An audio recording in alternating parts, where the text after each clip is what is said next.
Hey guys, how's it going? My name is Adam. Today I'm going to show you how to remove business profile from Google Maps. So first of all, what you need to do, you need to go ahead and click contribute right here at the bottom right.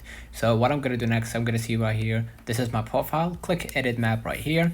And basically what you're going to do, you're going to just see right here, the first option, add or fix a place. Just go ahead and click on the first option.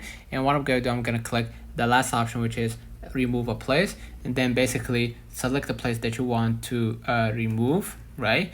And let's say, for example, you have a place, right, that you want to remove, right? And what you're gonna do, just go ahead and hit next, and then you're gonna see an option to close or remove that, location, right? Maybe for, temporarily, permanently, doesn't exist here, or duplicate of another place, offensive, harmful, or misleading.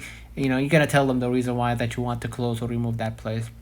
And basically after you added the reason, you're gonna be able to hit submit at the bottom right corner, and then basically that's it. So let's find out the comments of this video helped you. Don't forget to like and subscribe, turn on the notification bell to receive every video we upload. Thank you for watching.